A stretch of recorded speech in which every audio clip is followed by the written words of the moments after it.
Kali ini saya akan pangkas akar belakang bonsai ylang-ylang ya. Dulunya ini sudah pernah saya pangkas yang bagian depan ya. Sekitar 2 bulan yang lalu ada di video saya sebelumnya. Pangkas akar ini bertujuan jadi tahap akar ya istilahnya. Jadi itu banyak sekali ya manfaatnya. Di samping nanti kalau kita pindah di pot, bonsai tidak rawan stres, atau kalau kita tahap akar nantinya itu akar bisa kita sesuaikan dengan pot yang tipis atau yang kecil ya. Jadi terkadang kalau nggak di tahap akar, jadi dia tebel akarnya di dalam, itu banyak akar besar ya. Jadi manfaat kedua, jadi bonsai ylang-ylang ini sudah masa perantingan ya. Jadi untuk tahap akar itu sangat penting. Jadi tahap perantingan itu kalau untuk jenis ylang-ylang dibutuhkan jarak mata tunas ini yang rapat ya. Jadi kalau subur akarnya los, dia jarak mata tunasnya akan jauh ya, akan jauh jaraknya. Nah, kita butuh ranting yang rapat. Salah satunya kita harus menghambat pertumbuhannya ya. Kalau akar lepas sampai kemana-mana, otomatis pertumbuhannya akan subur dia. Jadi di samping itu juga tahap akar itu nantinya juga bisa pohon bisa kerak ya, bisa kerak, bisa tua. Bisa tua, terus daun juga bisa kecil ya. Daunnya juga bisa kecil. Nah, ini teknik saya untuk nahap akar. Jadi bonsai ini nantinya akan saya jadikan di ground ya. Kemarin ya banyak teman-teman bonsai sudah tinggal bikin ranting kok masih di ground, kok nggak diangkat di pot gitu. Jadi saya punya teknik atau cara tersendiri ya. Jadi bonsai ini sebelum jadi nggak akan saya pindah ke pot. Soalnya dulu saya pernah tinggal bikin ranting saya kasih pot. Jadi tidak maksimal ya. Jadi ada yang mestinya perlu membesarkan sedikit, ada yang perlu membesarkan anak cabang sedikit. Itu kalau ditaruh pot, jadi nanti tingkat kesuburannya itu tidak sama. Jadi kalau ada yang subur gitu, yang sebagian ada yang kalah ya, akhirnya bisa jadi mati ranting nanti.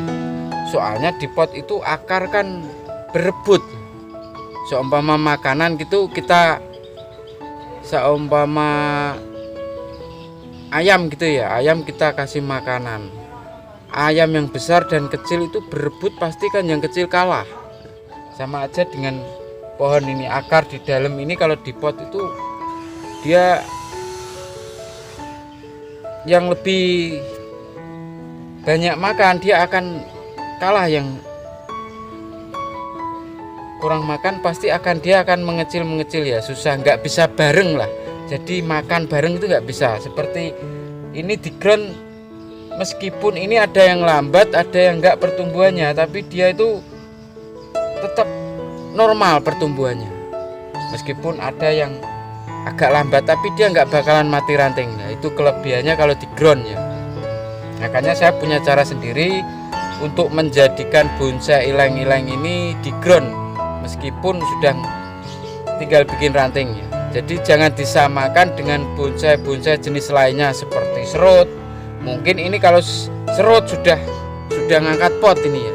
Kalau serut sudah ngangkat pot. Atau ficus. Untuk jenis seperti ylang-ylang ini memang susah di perantingannya. Jadi bonsai yang susah di perantingan, kalau saya mengerjakan, saya lebih baik saya jadikan di ground dengan akar yang bebas, tapi nanti ada tahapan akar yang secara tahap. Jadi akhirnya ya seperti sama di pot, cuman ini kelebihannya akar itu bebas, tapi tetap terkontrol karena kita tahap. Nah, ini contoh, ini ileng-ileng saya yang sudah saya tahap akar hampir 2 kali ini. Jadi hampir 2 kali saya tahap. Nah, ini aja perantingannya masih belum benar-benar rapat bener. Nah, ini mestinya kalau jenis serut atau jenis pikes sudah diangkat pot ya, dengan tinggal bikin ranting. Ini kan sudah ada rantingnya. Ini kalau serut sudah dipot. Nah, ini dengan di tahap akar itu maksud saya ini, nah ini loh, jarak mata tunas ini bisa rapet ya.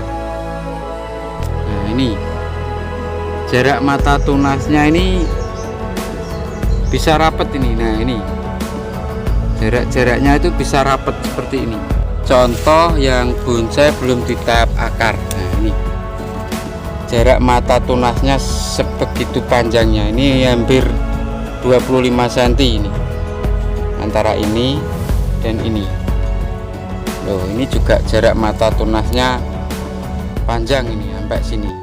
Sekarang akan kita pangkas akar bagian belakang ya. Kemarin sudah bagian depan, ini bagian belakang akan kita pangkas. Jadi suatu saat kita angkat pot itu tinggal mudah. Bagi teman-teman yang suka dengan video ini, kami persilahkan untuk subscribe dan jangan lupa menekan loncengnya agar teman-teman nanti mendapat notifikasi dari video-video saya berikutnya.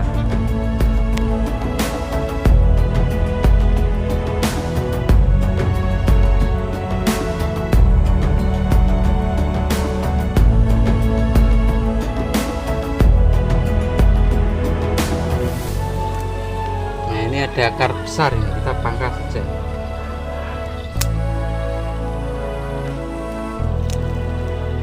Akar besar.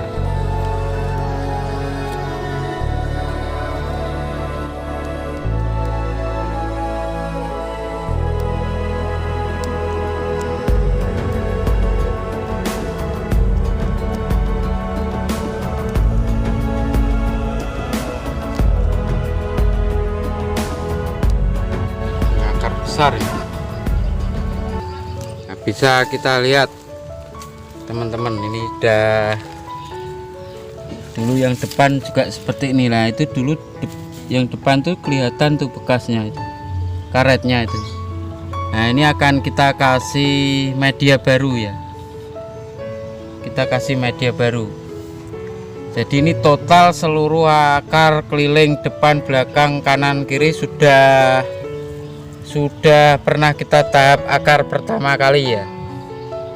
Jadi sudah di tahap akar, ini kan tinggal tipis kalau ditaruh pot ini.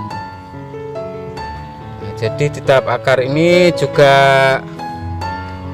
tidak mengganggu pertumbuhannya ya, jadi tetap normal. Soalnya akar yang kita pangkas itu bergantian ya, tidak total ya, untuk menghindari mati ranting juga. Sekarang agak kita angkat, jadi kita kasih talang karet yang agak tipis ya.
ilang-ilang ini memang media itu nggak rewel.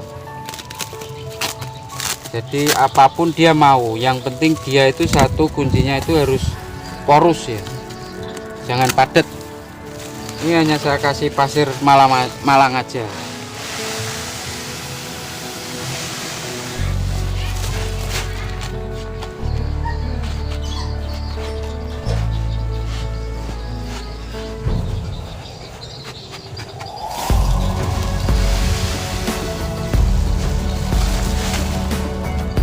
Jadi ini hanya saya kasih pasir Malang sama Dekastar ya, untuk merangsang akar baru agar cepat ya.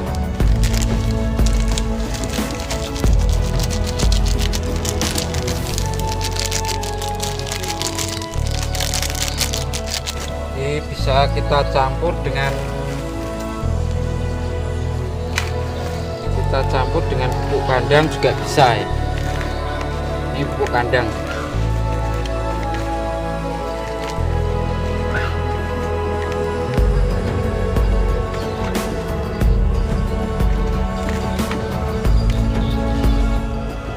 Selesai sudah.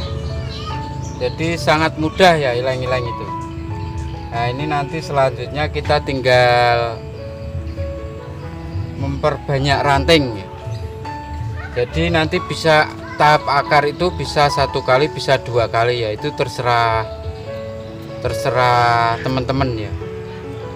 Jadi kalau memang 1 kali sudah ranting sudah terpenuhi ya, kita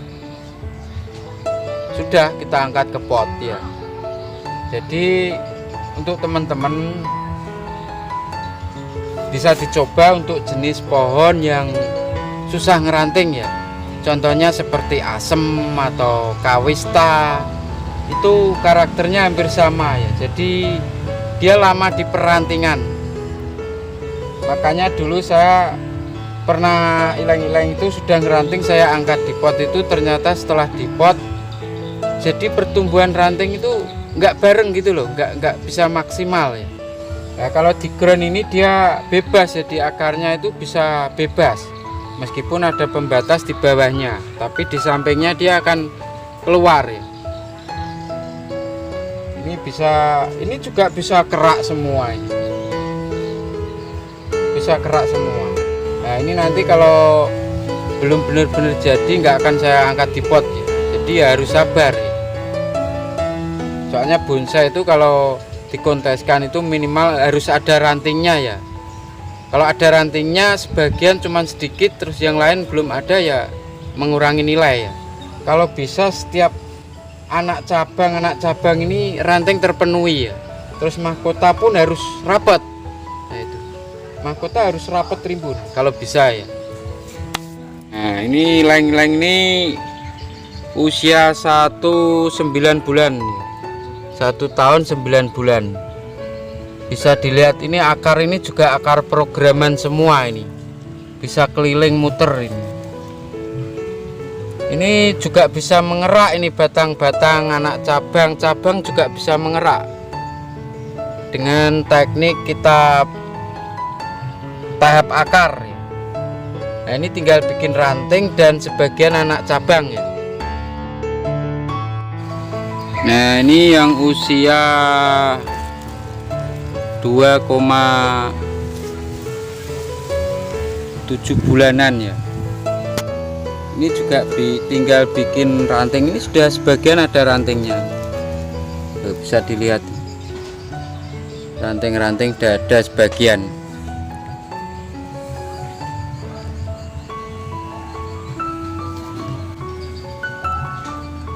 Makanya harus sabar ya, mengerjakan ilang-ilang itu harus sabar.